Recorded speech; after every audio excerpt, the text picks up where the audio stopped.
Boa noite a todos. Eu sou Jorge Guedes, neuropsicanalista, e hoje, nesse tema que estamos abordando nesta live, é a depressão e as influências espirituais. Mas antes de começarmos direto, vamos dizer, nesse tema, que é muito vasto e que, infelizmente, depois da pandemia, ainda tomou uma proporção bem maior, onde pessoas que acreditavam que nunca seriam, digamos, acometidos pela depressão, e de repente, por uma infinidade de situações, como isolamento, medo, inclusive, de contraírem o vírus, outros devido à preocupação com familiares distantes. Então, tudo isso, e lógico que também o próprio medo de, ao contrair o vírus, também morrerem, não é isso? Então, tudo isso faz parte, digamos, desse conjunto. E na expansão das pesquisas da saúde mental, hoje existe uma variedade de mais de 300 tipos de transtornos, onde entre eles está a depressão.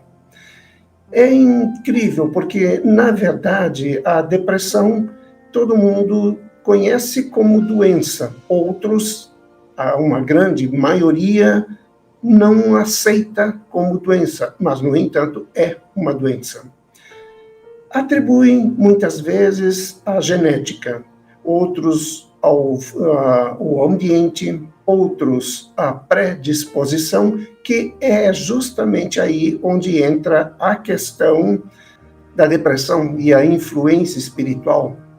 É notório a quantidade de pessoas que, a cada dia, estão entrando num círculo ou num ciclo, é algo que não se tem ainda uma ideia, de transtornos. Não sabemos se é o medo, se é o desespero, se é a indiferença ou se é a autorrejeição, o que está tomando conta das pessoas, levando essas pessoas a se desintegrarem moralmente, eticamente, e começarem a desenvolver padrões de comportamento completamente opostos daquilo que muitas vezes essas mesmas pessoas pregavam. Eu vejo diariamente, porque eu converso da manhã à noite com pessoas, espíritos, vamos dizer assim, como essa pessoa estava falando comigo. Então, se eu converso dia após dia com pessoas, e sempre elas estão falando dentro do que elas sentem, dentro daquela dor, daquele vazio, e muitas vezes não conseguem explicar.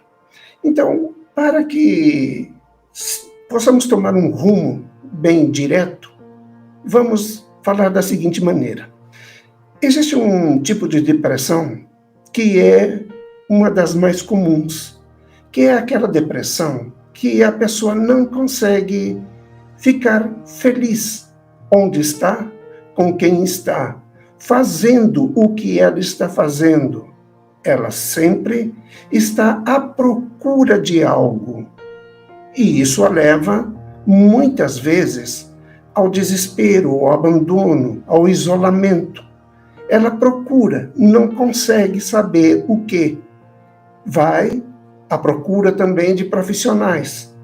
Conseguir ter a sensibilidade de captar que um ser humano ele é dotado por uma infinidade de sistemas que a nossa ciência desconhece.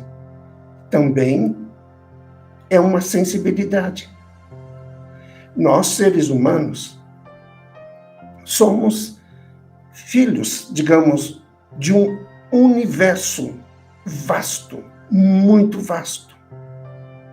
Somos microscópicos. A nossa ciência é uma ciência imperfeita, como nós somos completamente imperfeitos. Então, muitas vezes, estas pessoas que choram que sentem saudade de algo que elas não conseguem explicar. Se houvesse, ao menos, o interesse, uma mente um pouco mais aberta, e se desprendessem do apego, do preconceito, porque sabemos que, infelizmente, a ignorância é a raiz do preconceito. Se eu sou uma pessoa ignorante, eu vou ser preconceituoso. Eu não vou admitir que possam existir outros múltiplos fatores que desencadeiem um tipo de patologia mental e que venha transformar esse indivíduo ou um grupo de indivíduos em alguém incapacitado. E é o que justamente acontece. Nós pensamos da manhã à noite. Nós estamos dormindo, nós estamos agindo. Bem, se eu penso, é óbvio que de alguma forma este pensamento, ele é concreto. Ele pode não ser palpável no meu toque, mas ele é palpável no meu cérebro, ele é palpável na minha mente. Porque realmente entre cérebro e mente existe uma diferença muito grande. A mente é o controle de tudo. A mente é quem provoca sinapses para que este cérebro humano, este cérebro físico, consiga captar os estímulos verdadeiros do habitante que está usando temporariamente este corpo. A depressão, ela, de certa forma, ela tem sim, sem dúvidas, de influência da genética, da malformação da nossa genética, do ambiente onde estamos, a insatisfação, o medo, a insegurança. Mas é lógico que tudo isso também está englobado dentro de algo mais profundo, que é o que já vem pré-existente do nosso espírito, que é a nossa mente. Existe um tabu, um preconceito, que eu não sei se é medo, se é desespero, de muitas pessoas de rejeitarem o óbvio. O nosso corpo, ele é uma tecnologia.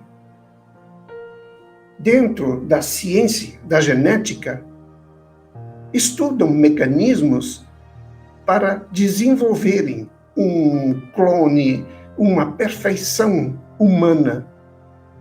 Gente, sabemos que isso está fora da realidade. Podem até criar, sim, mas entendam que não vai ser uma perfeição, a menos que estejam se referindo dentro de uma perfeição, de um conceito de moda físico daquele momento, uma tendência. Porque quem vai habitar aquele corpo, mesmo criado pelo homem, pela ciência genética do homem, vai ser um espírito, uma mente. Não teria outro mecanismo que animasse essa perfeição, essa obra de arte humana. Então, sabemos que antes desta vida, tivemos centenas, milhares e milhares de outras vidas. Muitos acreditam. Outros dizem que a vida é uma só, tem que ser aproveitada ao máximo e, bem, depois, sabe lá Deus o que acontece. Isso eu ouço diariamente. Mas também eu ouço os radicais, que não fazem absolutamente nada em prol do próprio benefício, do próprio lazer, porque acreditam que tem que se esmerarem ao máximo para, quando saírem da Terra, serem muito bem recebidos.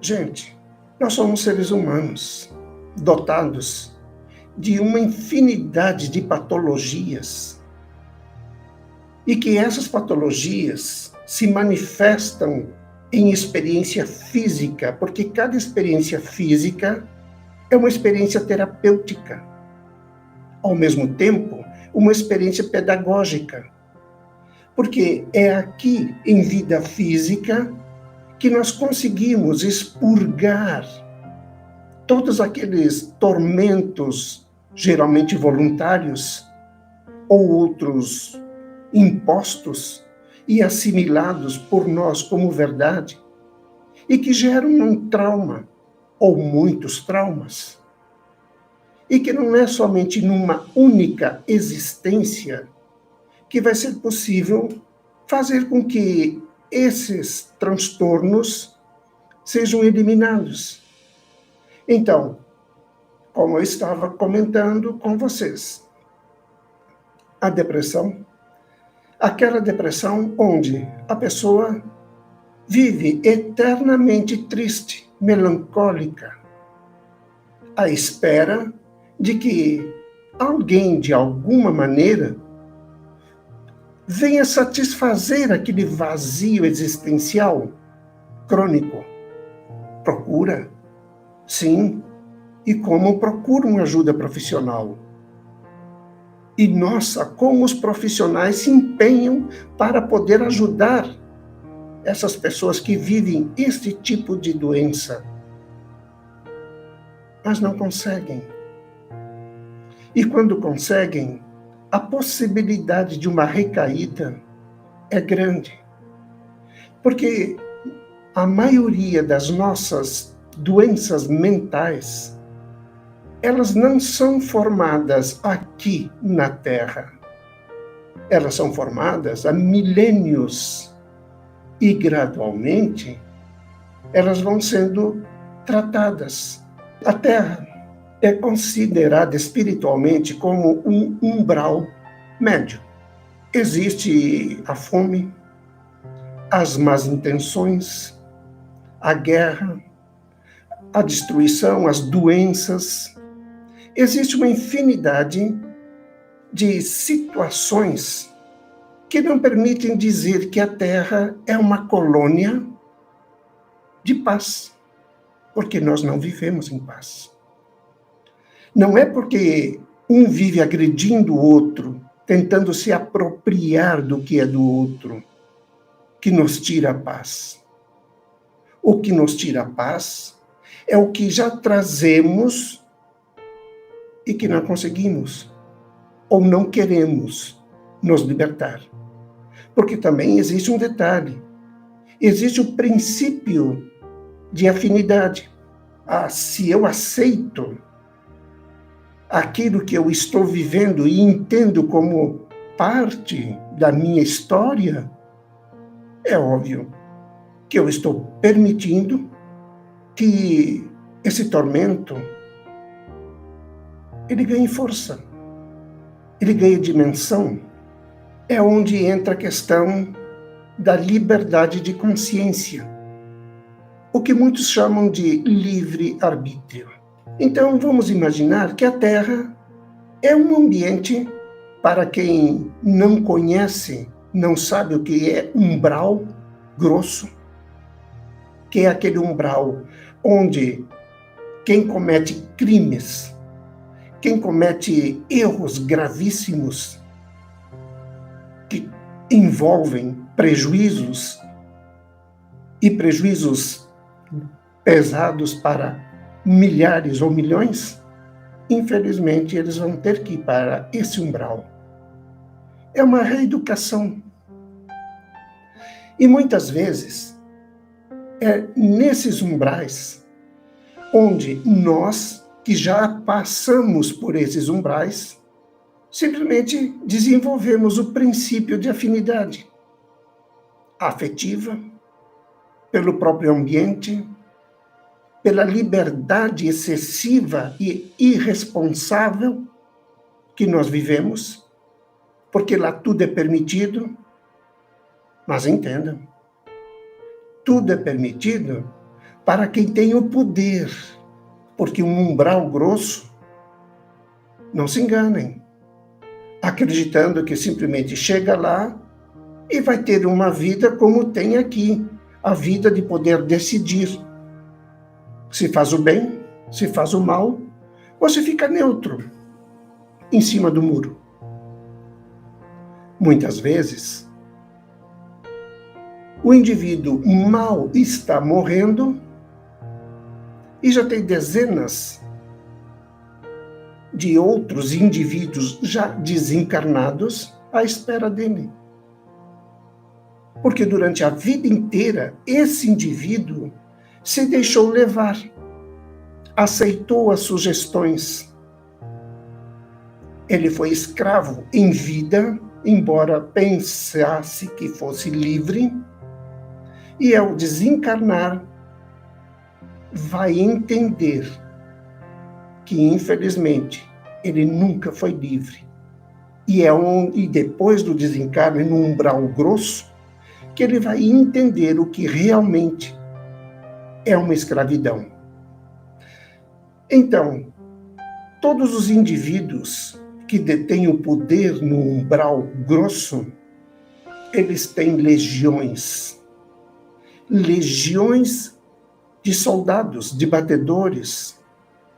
Para vocês terem uma ideia, eles têm escolas onde eles ensinam como assediar um humano em experiência terapêutica, ou seja, experiência física. Começa com aquelas ideias aparentemente inofensivas. Faça. Não faça. Olha, deixa para lá.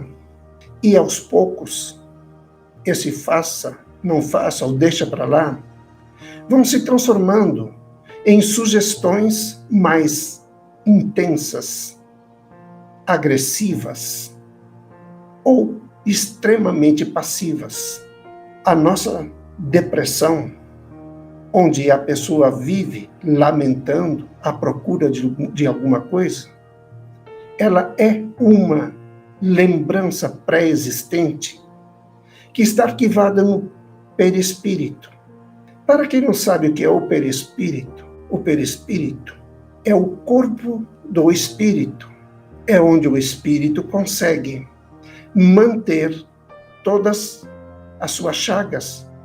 E através desse perispírito dilacerado, é onde a tecnologia espiritual consegue reduzir a intensidade dessas lacerações para que o corpo consiga suportar e gradualmente ir eliminando esses fluidos que desencadeiam inúmeros tormentos. Quando alguém diz, eu vivo na expectativa,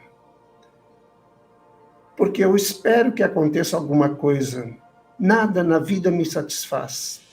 Primeiro, esse indivíduo, ele está preso em lembranças do passado, lembranças que o satisfaziam, lembranças que davam a ele segurança, lembranças que davam a ele o bem-estar, a liberdade, como falei. Talvez até aquela liberdade irresponsável ou até mesmo responsável. Mas por algum motivo, ele precisou reencarnar num ambiente completamente diferente onde ele estava acostumado, que ele se sentia parte daquele contexto. Família diferente, amigos diferentes. Então ele vai ter que conviver, ele vai ter que aprender a conviver com uma infinidade de outros indivíduos que ele não conhecia. Ele talvez não conhecesse o pai, a mãe. É por isso que ele simplesmente não consegue se situar naquele meio familiar. Observem que geralmente uma pessoa que vive a depressão, ela em alguns momentos, ela se esforça para fazer parte daquele meio. Mas tem um detalhe: a nossa cultura é uma cultura impregnada pelo preconceito. Espiritualidade, olha, não existe. Gente, espiritualidade existe, humanidade existe. Não vamos confundir espiritualidade com espiritismo. São duas situações completamente diferentes. Nós somos humanos, dotados de uma consciência. O que é essa consciência? É um espírito cheio de defeitos. Vivemos falando que estamos caminhando em direção à evolução. Mas, se em pleno século XXI ainda rejeitamos a nossa realidade e as causas que desencadeiam muitas das nossas depressões, então a nossa evolução está muito lenta. Acreditamos que tudo se resume na ciência. Salve a ciência. Bem-vinda a ciência. Bem-vindos cientistas. Mas bem-vindo o bom senso. Bem-vindo a consciência de que somos apenas temporários. Este corpo que nós entendemos como um corpo que é perecível, nós entendemos que este corpo nasce e que um dia, querendo ou não, ele vai se deteriorar. É como dizem, do pó para o pó. O que fica são as experiências. Não importa se elas são boas, não importa se elas são ruins, são experiências. E toda experiência, ela tem um grau, ela tem um poder muito grande na nossa evolução. Dizem que o mal é medonho, uma depressão é medonha. Eu conheço centenas de milhares de pessoas que vivem eternamente numa depressão. São 39 anos que eu venho dedicando o meu tempo, o meu trabalho, para encontrar mecanismos para auxiliar pessoas a entenderem e a se libertarem desse cativeiro mental, dessa cela mental, onde vivem eternamente lembranças inconscientes. O corpo que utilizamos, quem o produziu, foi a tecnologia extrafísica, a tecnologia espiritual, e nos concede, nos oferece amavelmente para que possamos dar continuidade ao nosso processo evolutivo. Gente, como existiria, como podemos explicar o surgimento de um corpo se não existisse por detrás disso um grande laboratório e criasse esse corpo condizente com a necessidade que o indivíduo, mente e espírito precisa para ele poder evoluir? A depressão, é óbvio que ela tem tratamento. E é óbvio que ela também precisa ser muito bem interpretada pela própria pessoa acometida por essa depressão.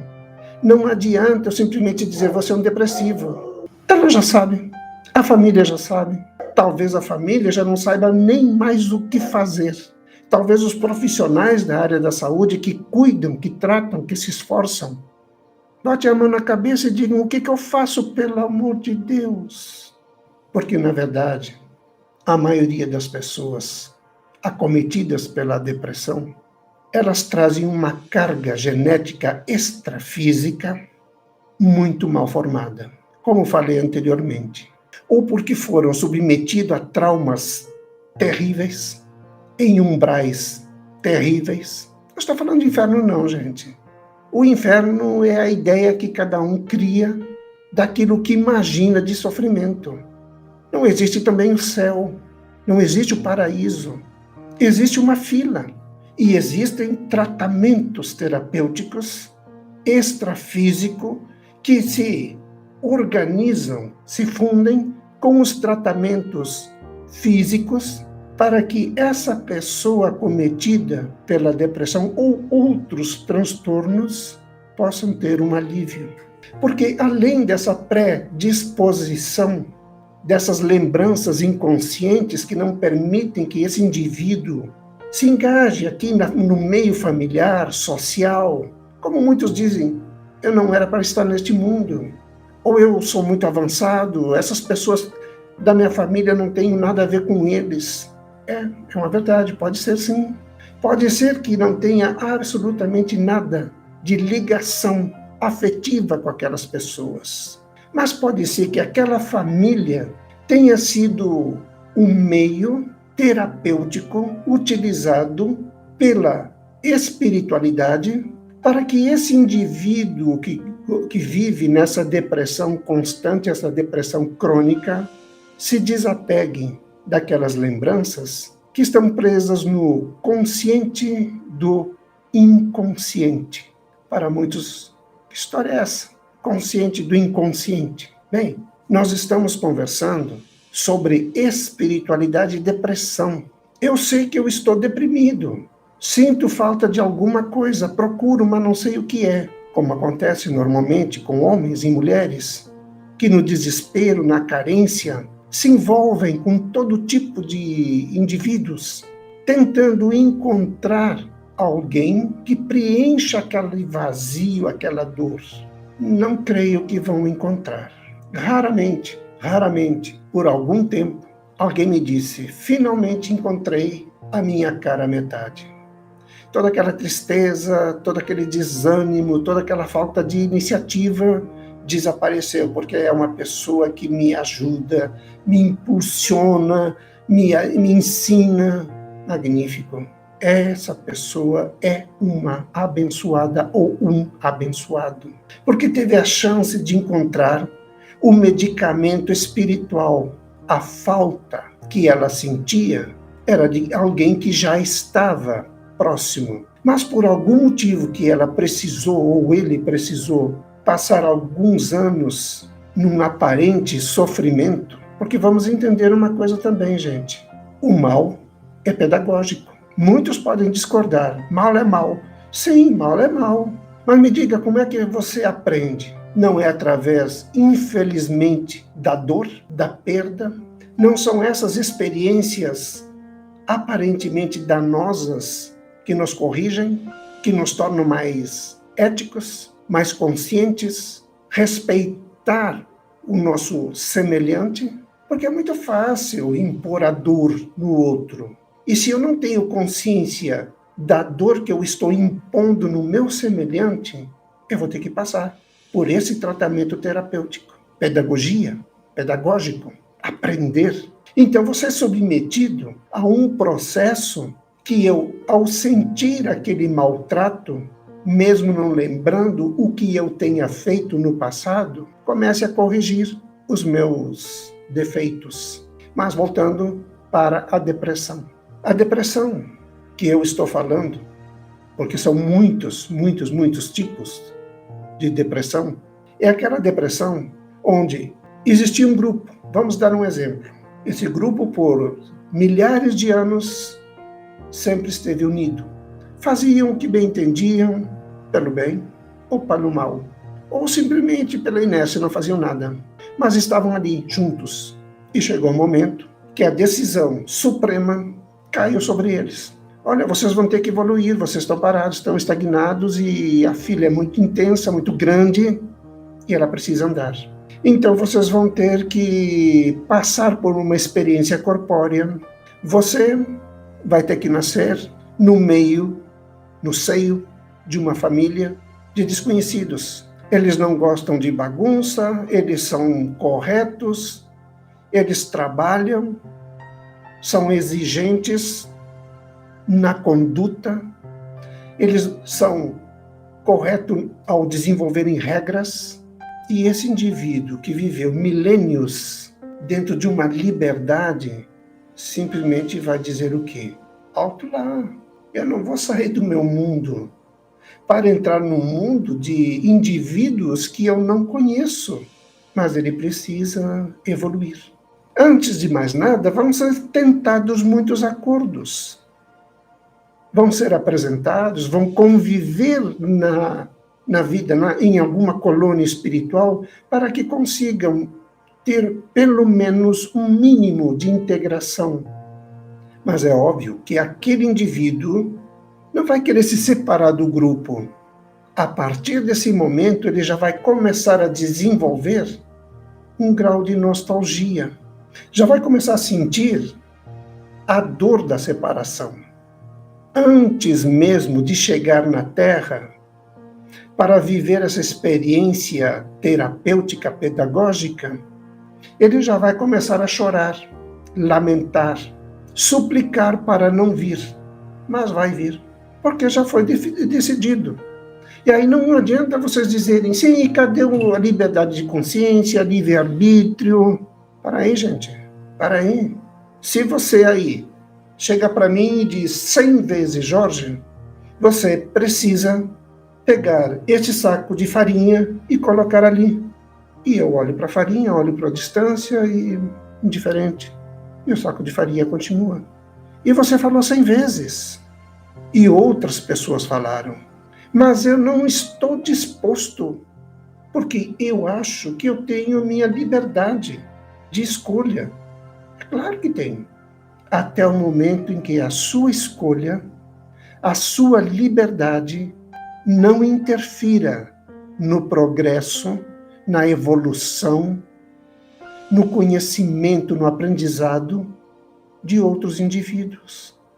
Um único indivíduo, infelizmente, se deixarmos, pode atrapalhar milhões, ou seja, a evolução moral de milhões.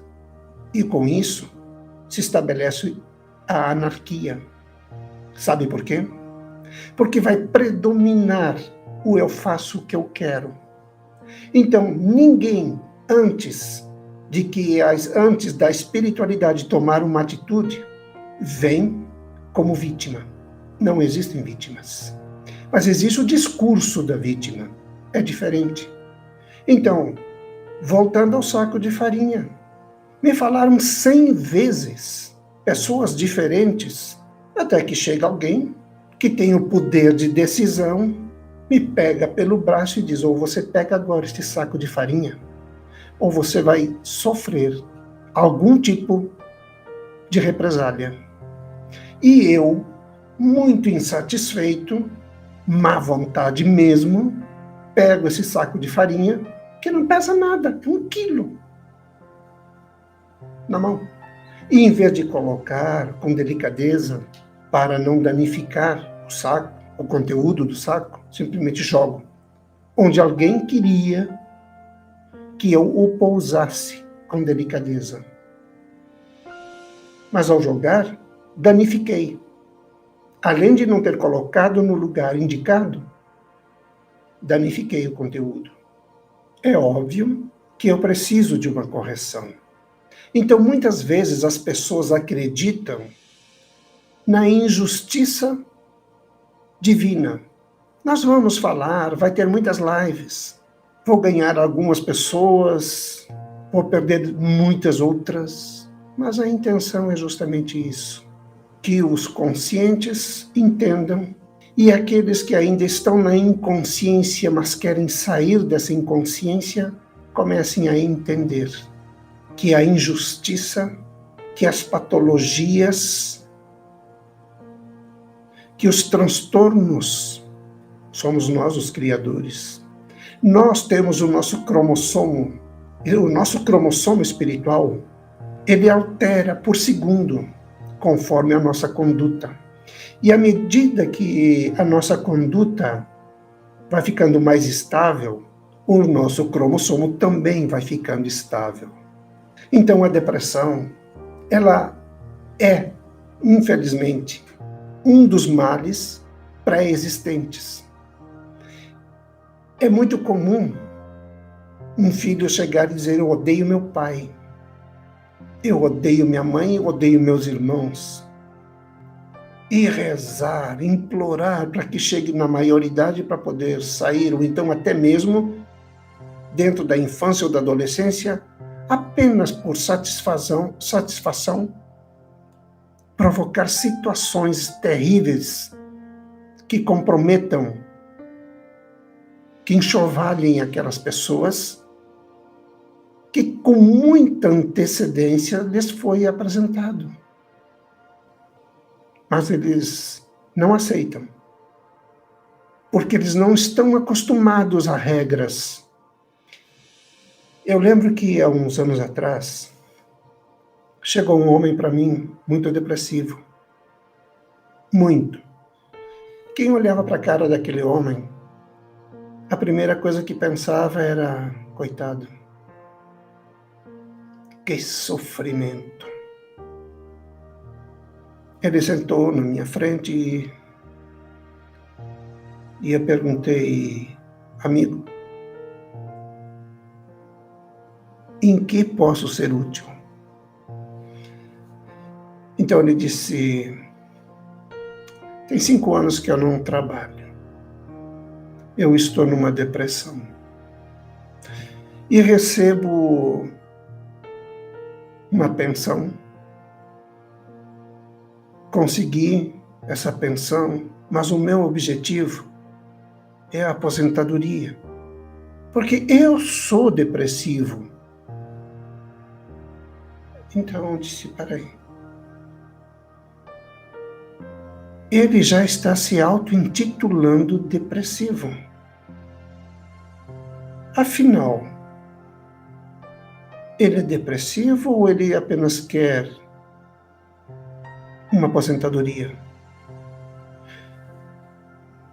Conversei mais de 2 horas com esse homem. Sinceramente, eu não gostei da conversa.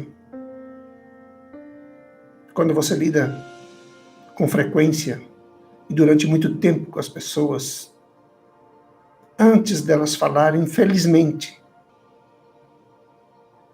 você já sabe cada ponto, cada vírgula, cada ponto que eles vão utilizar nas frases. Eu pedi para conversar com a esposa dele. E ele simplesmente disse sim. Ela trabalha, tem uma vida muito corrida, mas vou conversar, ver se ela consegue vir. Mas o hilário de tudo isso, que quem foi marcar para ele foi a esposa. Ela conseguiu uma brecha naquele tempo apertado de trabalho, de sacrifício, e foi atrás de ajuda para o marido. Passaram-se semanas, nem ele, nem ela. E um dia, eu estava entrando numa rua e, de repente, encontro com esse homem, com esse senhor. Reconheci, cumprimentei, e ele, olha, minha mulher disse que não ia. Perfeito. Perfeito. Mas eu tinha certeza absoluta que ele nem sequer comentou com a esposa que eu sugeri uma conversa com ela. Passou-se mais um tempo, e eu a conhecia. E nos encontramos. Não existe acaso, existe providência. E quando nos encontramos, a primeira coisa que ela perguntou foi, então, numa única consulta, disse para o meu marido que o caso dele é irreversível. E eu não sei do que estamos conversando. Por favor, me explique. Meu marido chegou em casa desolado. disse que o senhor deveria voltar para suas escolas, sua faculdade, seja lá o que for, porque disse na cara, como ela mesma disse, foi essa expressão que ela usou, que o caso dele era irreversível. E eu olhei e disse, foi isso mesmo que ele falou? Foi? Não foi isso que o senhor disse? Aí ele disse, não. Eu sugeri ao seu marido, eu não quero de maneira alguma, desculpe, de maneira alguma, trazer conflitos entre um casal. Mas eu quero que fique bem claro que eu, na condição humana, profissional, sigo a ética, a regra e as regras que regem o bom senso. Eu pedi para o seu marido combinar com a senhora para marcarmos uma reunião, eu e a senhora, para conversar sobre o seu marido, o caso do seu marido. E ela parou e disse, engraçado, é o segundo profissional que diz a mesma coisa. Então ela tomou uma iniciativa, marcou. Porque ali na rua mesmo, naquela esquina, foi o nosso consultório. Sol quente. Mas o assunto era mais quente. E precisava, sim, ser regulada aquela temperatura. E ela levou o marido no dia e hora que ela marcou. Quando ele chegou lá, ele foi logo fechando a porta e deixando ela lá fora. Eu não me importei. Eu já tinha conversado com ela. Então eu perguntei como tem passado, como tem sido esses dias. E ele, cada vez pior. Não consigo sair de casa. A tristeza é muito grande. Eu disse, amigo, a sua esposa conversou com você sobre um encontro que eu tive com ela? Nós nos encontramos. E ele parou e disse, não. Disse, não. Então ela deixou para que eu fale, né? Ela disse que você nunca comentou que eu sugeri um encontro para que pudéssemos conversar, debater sobre o seu caso. E ela estava realmente muito ferida. Porque você disse que eu falei que o seu caso é irreversível.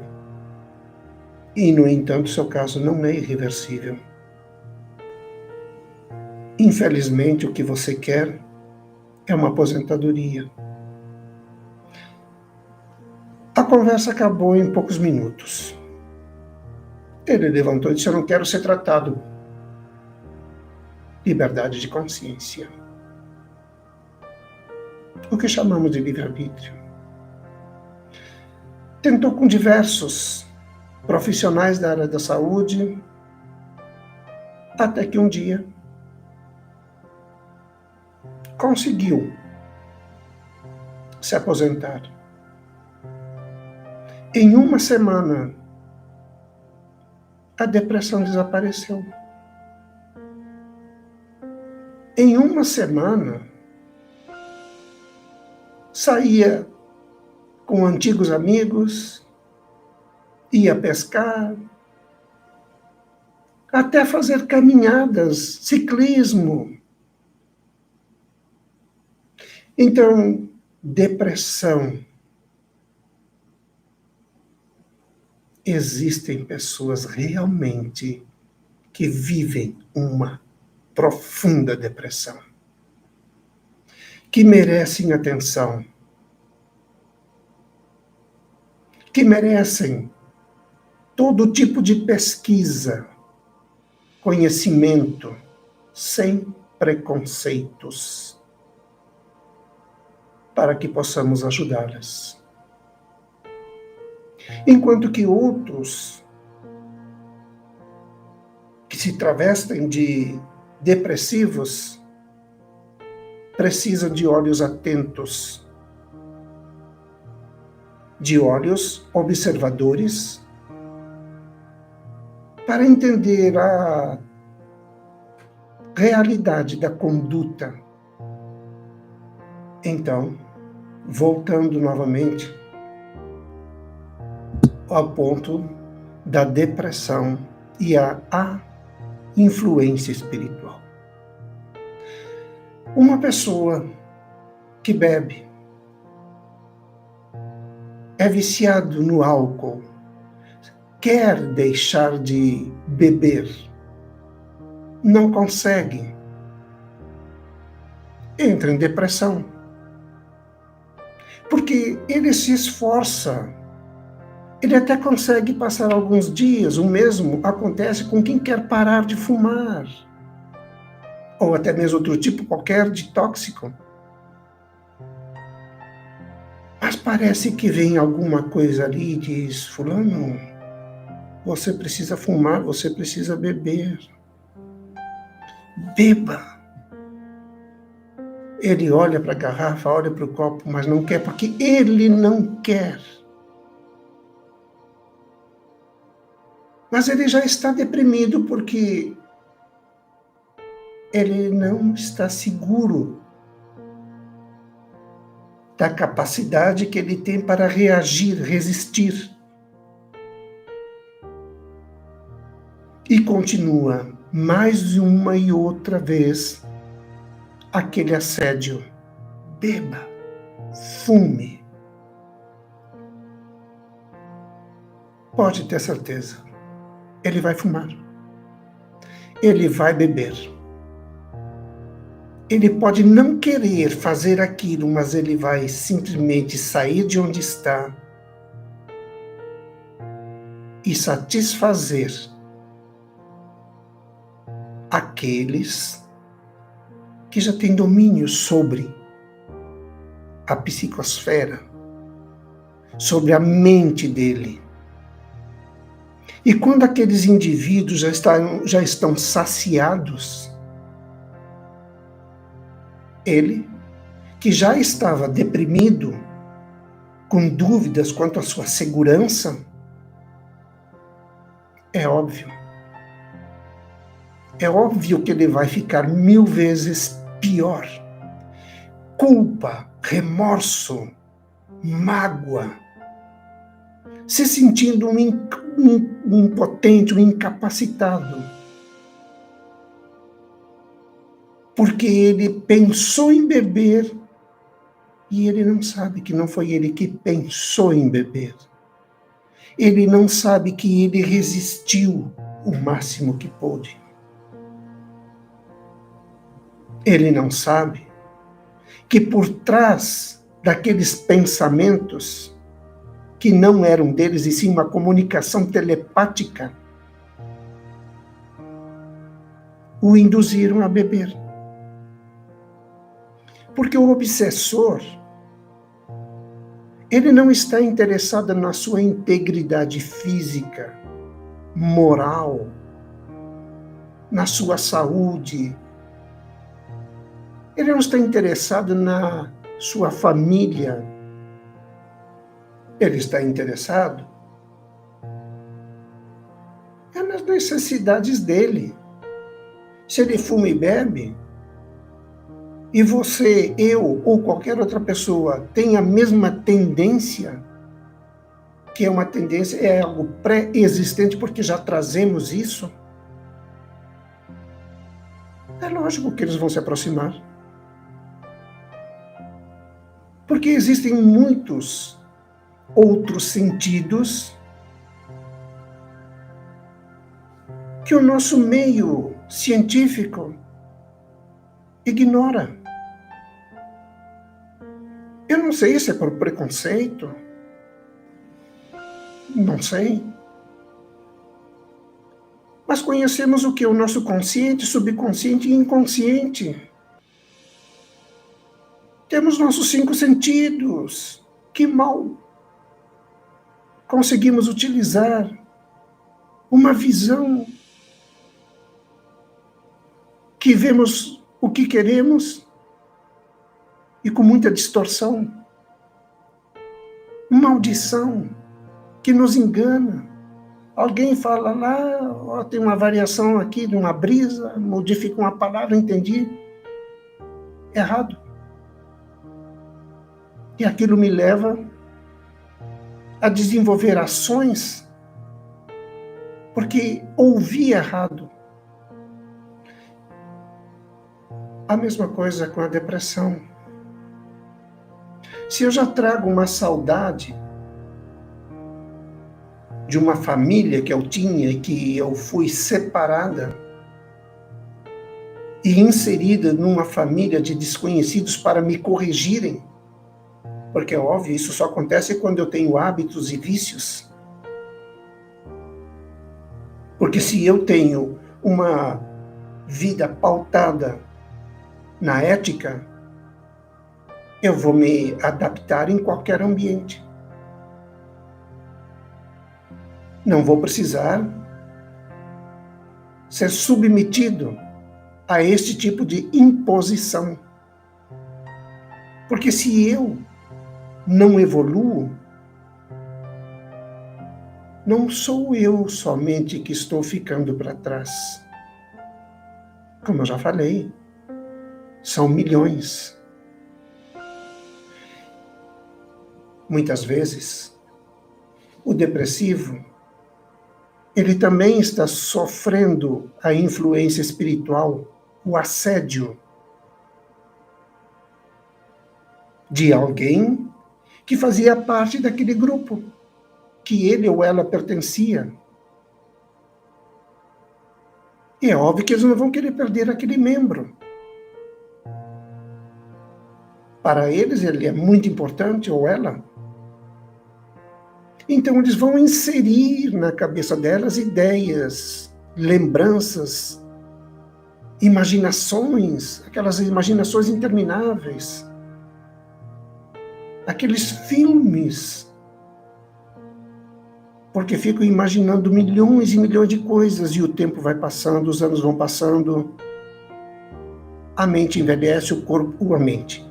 O cérebro envelhece, o corpo se desgasta também e não produz nada, nem para si, nem para os outros.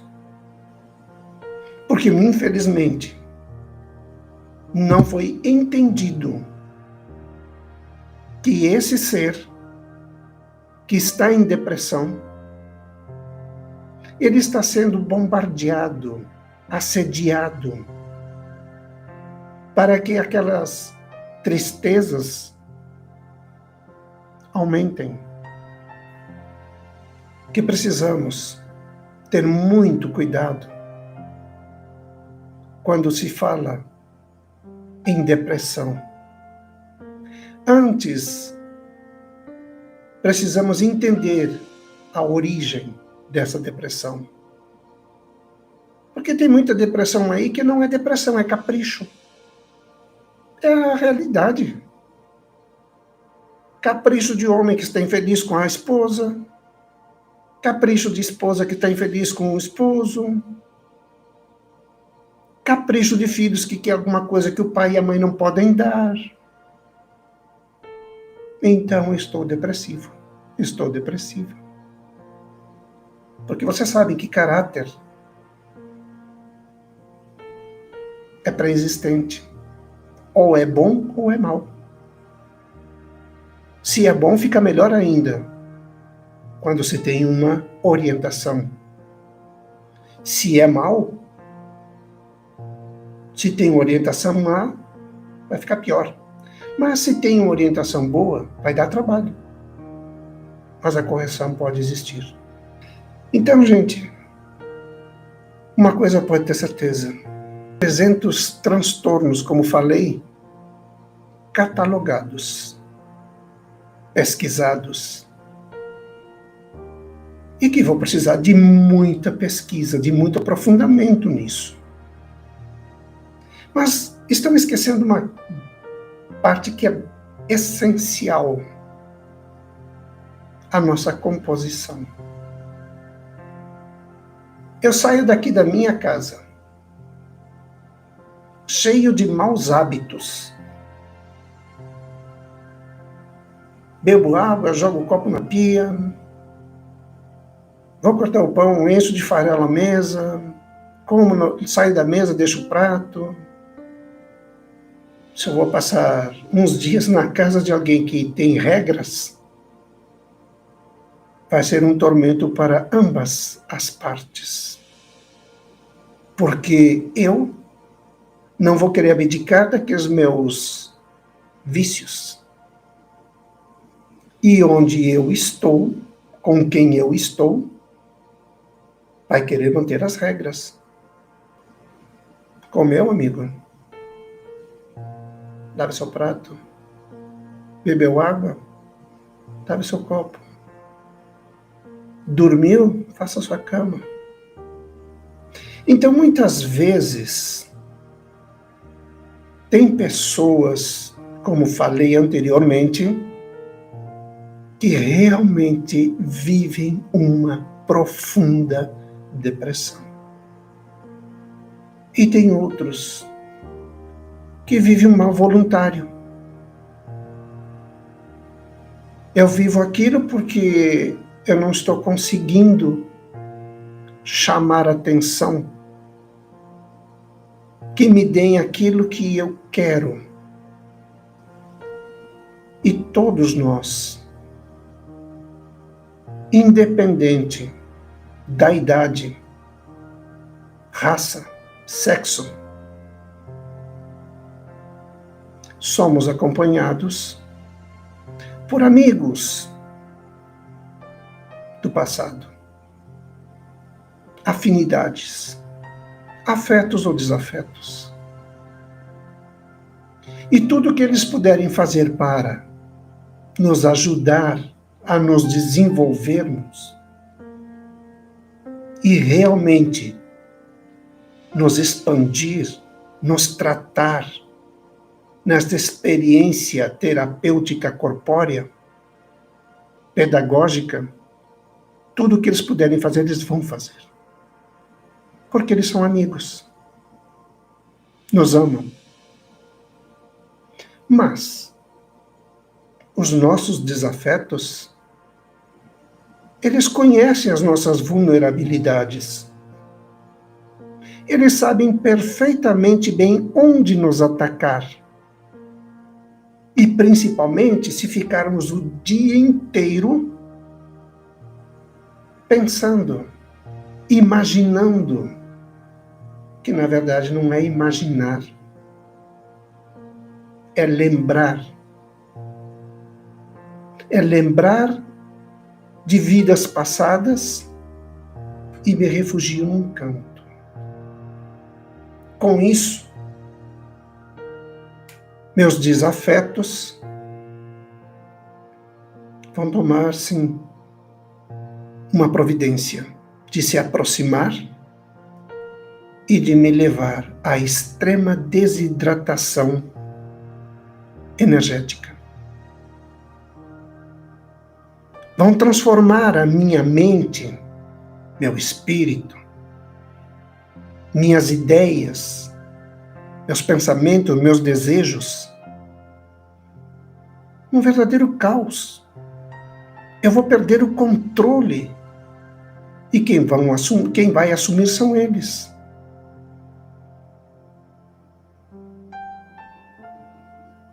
Então, numa depressão, devemos levar em conta que a influência espiritual, ela tem um poder muito grande.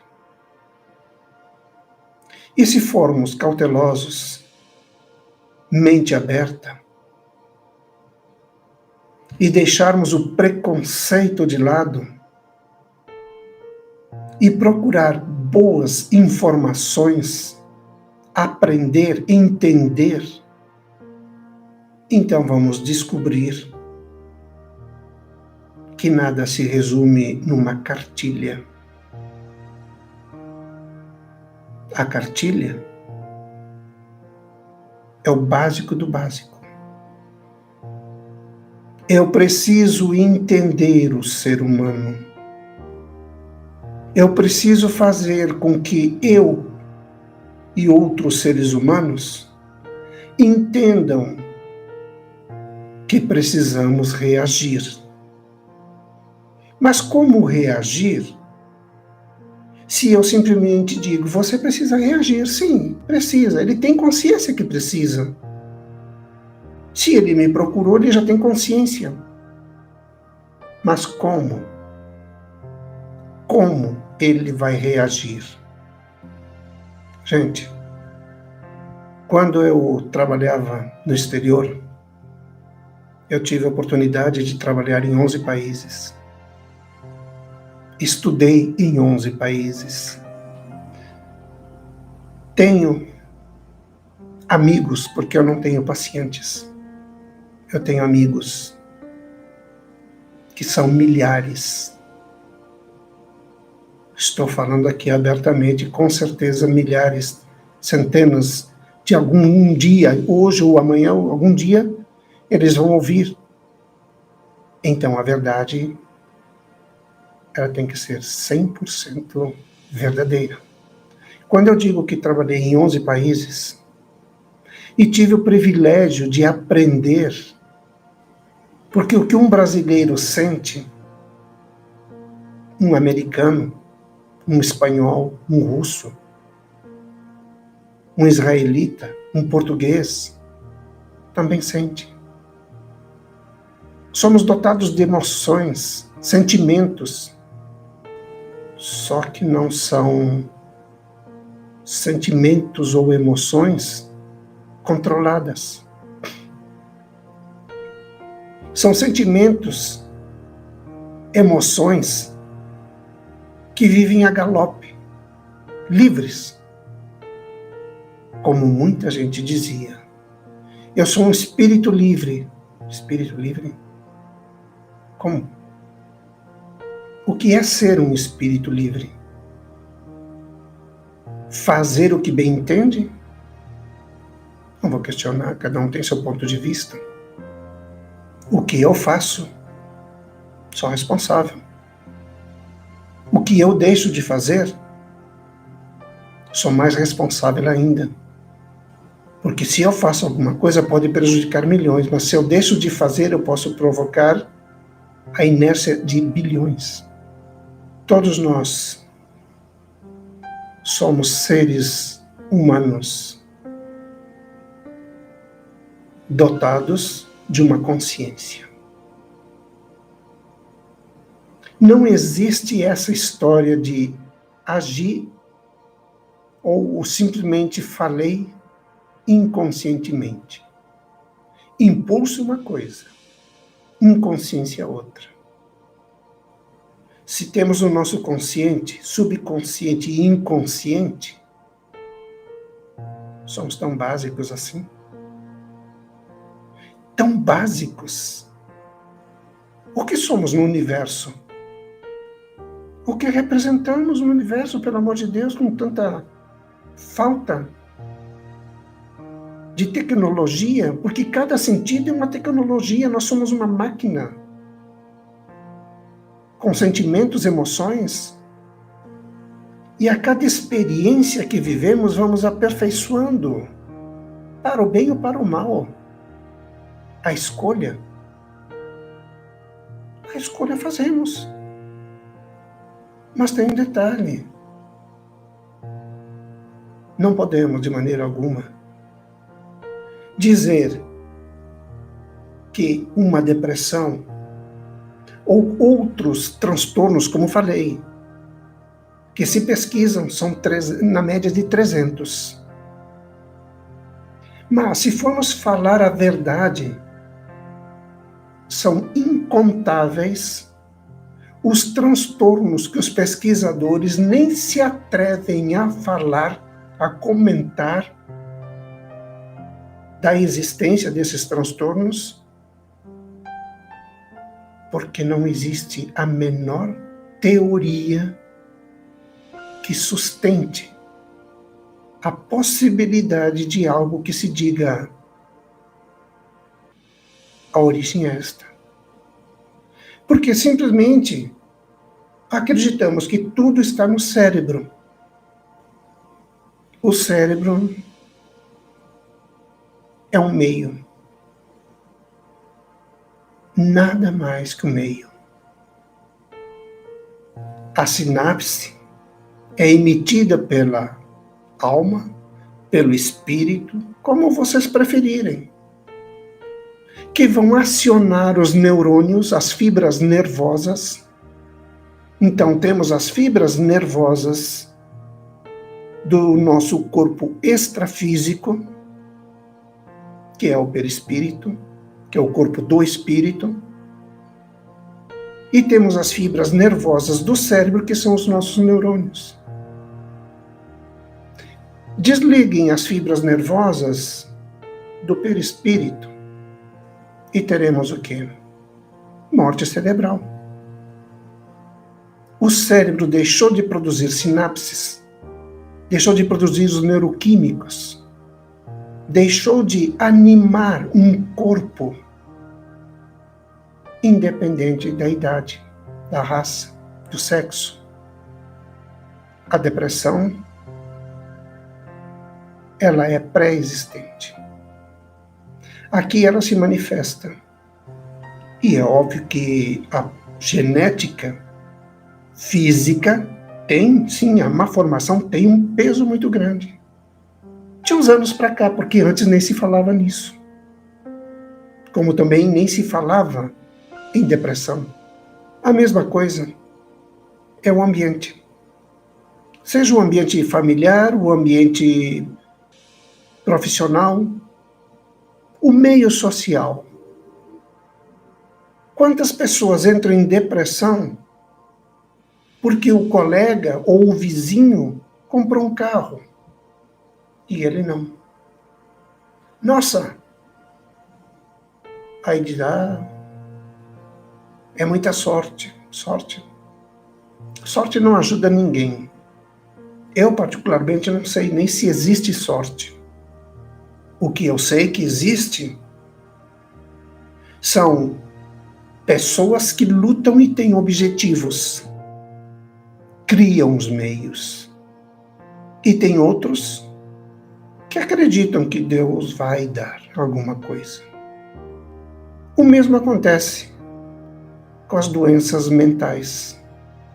Se eu aqui na Terra uso e abuso de tudo o que pode me trazer consequências graves e ainda arrasto multidões por esse mesmo caminho, tenha paciência.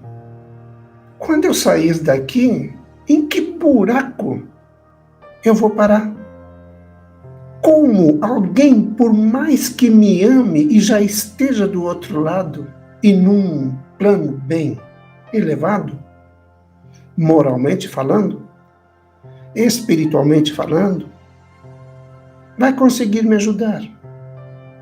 Se eu já estou levando aqui toneladas de fluidos negativos, que se me colocarem num centro de tratamento, mesmo que seja num umbral, eu vou aniquilar com os médicos, assistentes, enfermeiros, psicólogos, psiquiatras astrais, porque eu estou completamente envenenado. Então eu vou ser, sim, encaminhado para 2 lugares. O mais provável, por um bom tempo, para um umbral pesado,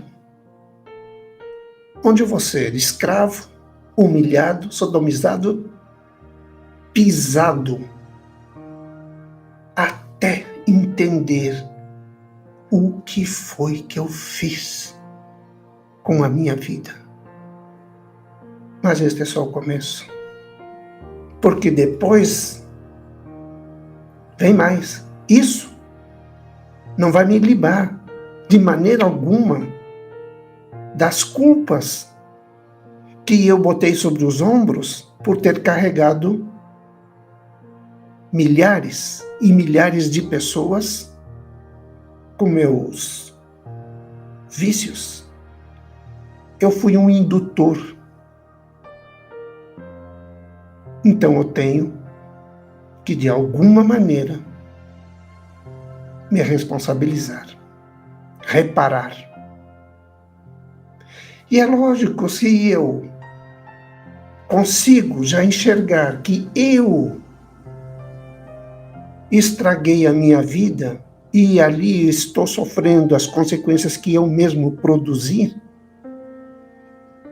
isso já vai me gerar uma depressão. E a depressão maior vai vir quando eu começar a enxergar o mal que eu produzi para milhares e milhares de pessoas que confiaram em mim. Que eu usei da má fé para lesar aquelas pessoas. E não me venha com a conversa de que fiz inconsciente, porque para a espiritualidade o inconsciente não absolve ninguém. É a mesma coisa que chegar e dizer, eu não sabia. Não sabia? Nós temos o direito de saber, nós temos o dever de saber. A depressão maior vai começar quando houver a extensão da fila que estão aguardando de que eu dê o primeiro passo para começá-los a ajudar. Ou melhor, ajudá-los, né? Porque eu fui irresponsável. Eu os induzi, eles acreditaram em mim. Eu era o pop, eu era o líder. A minha palavra era inquestionável. E eles, sem personalidade, sem uma identidade firmada, aceitavam tranquilamente aquilo que eu determinava. Então aí é que vai começar a minha grande depressão. Porque eu estou começando a ter consciência que eu vou ter que reparar, devolver as sanidades, ou seja lá o que for que eu tirei daquele indivíduo ou daqueles indivíduos, até o último grão, milionésimo de grama. E não entendam isto como injustiça divina.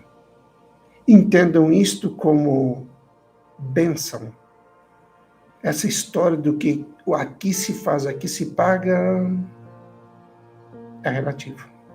Eu posso fazer aqui, nesta vida, e nesta vida passar sem ninguém me tocar com tudo que eu faço de errado. Como muitos dizem, o fulano ou a fulana tem o corpo fechado. Se mete, faz e acontece, destrói tudo e todos. E ninguém consegue pegar a danada ou o danado. Mas esse infeliz ou essa infeliz mal sabe o que ela está plantando e o que ela vai ter que colher.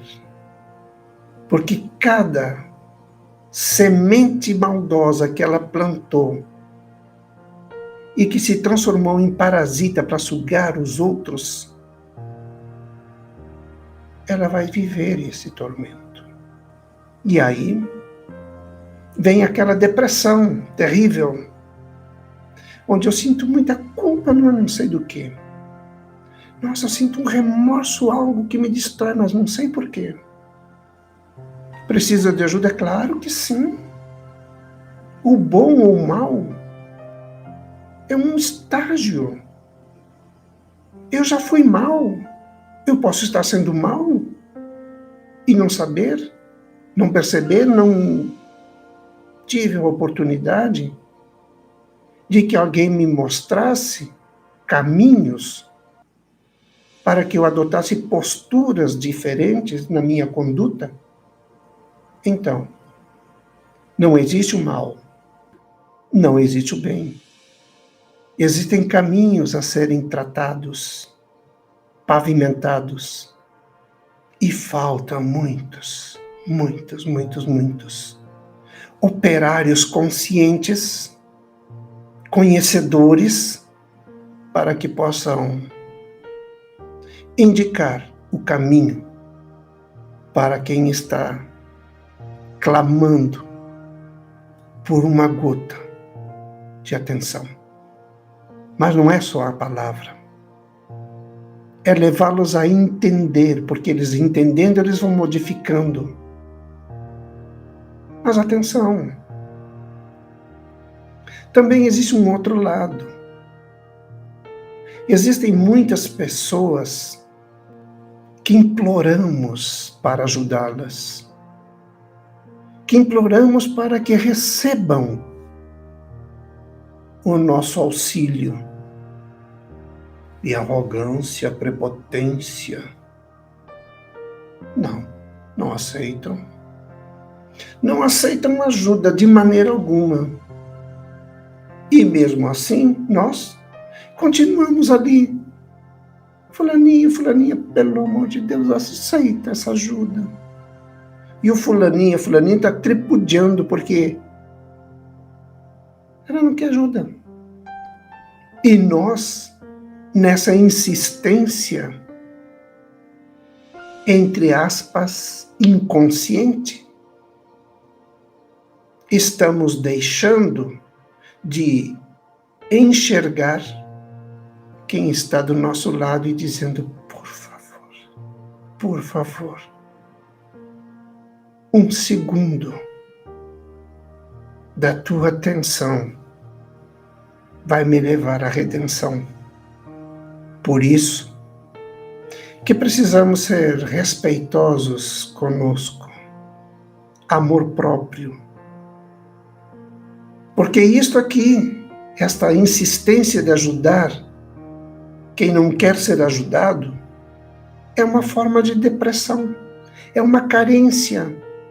Eu tenho que dar, enquanto quem está precisando não dou a mínima. Porque no meu íntimo, eu penso que com essa atitude eu sou uma pessoa boa, porque estou insistindo para ajudar aquele indivíduo, aquela mente, aquela alma, aquele espírito que está num corpo e que rejeita todo tipo de ajuda. É muito comum nas famílias acontecer o que se chama de revolta, porque o pai e a mãe, ou o pai ou a mãe, dão mais atenção para um porque julgam que ele é fraco e esquecem os outros, porque acreditam que aqueles outros são fortes, são os reis da superação. E eles não percebem que eles apenas são, infelizmente, escravos daquele indivíduo que eles julgam que é fraco. E o pior de tudo, que eles estão tornando realmente aquele indivíduo em alguém incapacitado, oportunista. E depois dizem, porque o meu filhinho, minha filhinha, me dedico tanto. Não é dedicação. Isso não é dedicação. Me perdoem a franqueza. Isso é codependência, é escravidão, é serviçal. No entanto, todos crescem. Os que receberam menos atenção são os bem-sucedidos. Aquele fraquinho que recebeu tudo, não prestou nem para ele. Imagine para uma comunidade. Mas ele deixa de ser um ser humano? Não. É óbvio que não. Ele precisa de ajuda? Precisa. Mas aqueles pais que dizem que a superproteção ajuda, tem que entenderem que a superproteção cria dependentes. E quando não tiver aqueles que suprem as necessidades deles, só Deus sabe o que vai acontecer com eles. Se existe sorte, até pode se dar muito bem. Mas se a sorte não existir, e eles não fizeram nada por eles, infelizmente, a favela espiritual vai cair em cima deles, vai devorá-los. E nas vielas da dor, eles ainda vão culpar o pai e a mãe, porque superprotegeram, não deixaram fazer nada. Aqui começa um desafeto. Aqui começa uma depressão de ambos os lados. Ou do lado que tem consciência que foi prejudicado. Porque nem todos conseguem alcançar um nível de consciência e entender o que fez de certo ou de errado. É que nem morrer. Morrer é fácil. Difícil é se libertar do corpo. Quando existem extremos apegos. Isso que é difícil. Por isso que muitas vezes tem indivíduos que morrem e passam anos e anos desesperados no mesmo lugar. Mas não é porque não têm consciência que morreram. Eles não sabem como pedir ajuda. E quando vem ajuda, recusam ajuda. Porque os apegos fazem isso. E a depressão está muito ligada ao apego. Ou aos apegos. A depressão está muito ligada também ao caráter. A depressão está muito ligada também à má formação genética, extrafísica e física. A depressão, ela está muito ligada ao ambiente em que o indivíduo estava antes de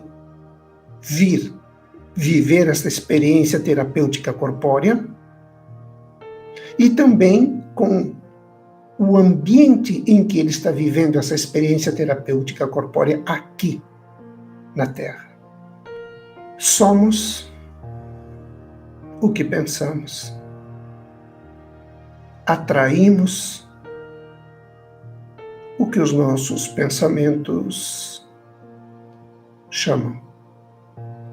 Se eu nutro desejos obscenos, posso ter uma aparência perfeita de uma pessoa equilibrada, mas meus desejos, minhas ideias, por tudo aquilo que eu anseio. E então, daí, nasce o princípio da afinidade, ou de afinidades. Meus amigos, já estamos aqui há um bom tempo. São temas longos, profundos, e que vamos entendendo a partir do momento em que vamos nos soltando, questionando. Então, se vocês têm dúvidas, meu e-mail é melhor, que é jorgeguedes25@gmail.com. Vou repetir. jorgeguedes25@gmail.com. As dúvidas que tiverem, podem enviar os e-mails e vou responder em live. Não se preocupem. Eu conto milagre, mas não conto santo. Faz parte da profissão ética. Então podem perguntar, que a resposta vai ser dada. E já deixo em aberto o convite para uma nova live, onde vamos abordar o princípio de afinidades, para entender melhor a pré-existência de muitos transtornos. Estou muito feliz e grato pela presença de todos. A todos uma boa noite e sucesso. Com licença.